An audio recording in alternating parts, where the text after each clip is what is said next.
మళ్ళీ phone tapping పట్టుకొచ్చిందిగా. ఆంధ్రజ్యోతికి ఏ వార్త దొరకక ఫోన్ ట్యాపింగ్ పట్టుకొని వచ్చింది. 19 మంది హైకోర్టు జడ్జీల ఫోన్ల ట్యాపింగ్. ఒక సుప్రీంకోర్టు జడ్జి ఫోన్ను ట్యాప్ చేశారు. హైకోర్టుకు తెలిపిన PP. Private news channel MD Shravan Rao బెయిల్పై ధర్మాసనం విచారణ. కేసులో ఉన్న తీవ్రత దృష్ట్యా అతనికి బెయిల్ ఇవ్వొద్దని కోరిన ప్రభుత్వ న్యాయవాది. తాను జర్నలిస్టునని పోలీసులు పెట్టిన సెక్షన్లు తనకు వర్తించవన్న శ్రవణ్ కుమార్. బెయిల్పై తీర్పు రిజర్వ్. రాధాకిషన్ రావు ముందస్తు బెయిల్ పిటిషన్. ఫోన్ ట్యాపింగ్ కేసులో నిందితులు తీవ్రమైన నేరాలకు పాల్పడ్డారని రాష్ట్ర పబ్లిక్ ప్రాసిక్యూటర్ పీపీ పల్లె నాగేశ్వరరావు హైకోర్టుకు తెలిపారు. తెలంగాణ హైకోర్టుకు చెందిన 19 మంది జడ్జీలు ఒక సుప్రీంకోర్టు జడ్జి ఫోన్లను ట్యాప్ చేశారని చెప్పారు. ఈ కేసులో A6గా ఉన్న private news channel MD Shravan Kumar రావుకు ఎట్టి పరిస్థితుల్లోనూ బెయిల్ ఇవ్వొద్దని అన్నారు.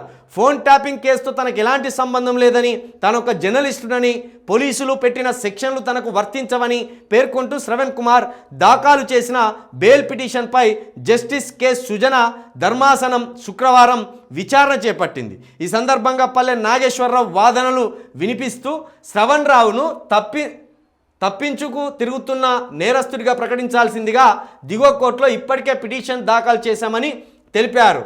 FSL రిపోర్ట్లో కీలక విషయాలు వెల్లడయ్యాయని, తెలంగాణ హైకోర్టుకు చెందిన 19 మంది జడ్జీలు ఒక సుప్రీంకోర్టు జడ్జి ఫోన్లను నిందితులు ట్యాప్ చేశారని వెల్లడించారు. ఇది అత్యంత తీవ్రమైన నేరమని, ఇదే విషయాన్ని హైకోర్టుకు సీల్డ్ కవర్లో సమర్పించామని చెప్పారు. కేసులో ఉన్న తీవ్రత దృష్ట్యా A6 బెయిల్ ఇవ్వరాదని కోరారు. కాగా నిందితుడు శ్రవణ్ రావు తరపున న్యాయవాది వాదనలు వినిపిస్తూ తన క్లయింట్ విదేశాల్లో ఉన్నప్పటికీ తన చిరునామా ఫోన్ నెంబర్లు ఉన్నాయని తెలిపారు.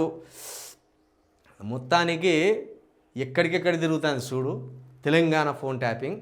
ఫస్ట్ పోలీసుల మీద ఫస్ట్ కేటీఆర్, హరీష్ రావు, సంతోష్ రావు, ఎర్రబెల్ దయాకర్, నకరేకల్ మాజీ ఎమ్మెల్యే, ఇట్లా వీళ్ళ చుట్టుకున్నది ఫోన్ ట్యాపింగ్.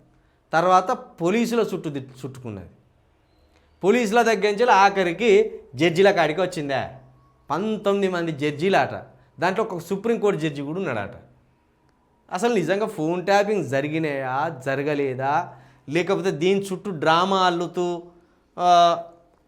ఇదే బీఆర్ఎస్ పార్టీకి సంబంధించిన ముఖ్య నేతలను అదుపులోకి తీసుకోవాలని ఒత్తిడి పెంచుతున్నారా, ఏంది ఇది అంతా అనేది కూడా ఒక గందరగోళంగా ఉన్నది. ఇప్పటి వరకైతే ఫోన్ ట్యాపింగ్ జరిగినాయి అనే వార్త సంచలనాత్మకంగా మారింది. కానీ ఇప్పటివరకు అయితే చిన్న చితకోళ్ళనే పట్టుకున్నారు, మరి ఆఫీసర్లను పట్టుకున్నారు. ఇప్పుడు జర్నలిస్ట్ పేరు కూడా తెర మీదకి వచ్చింది.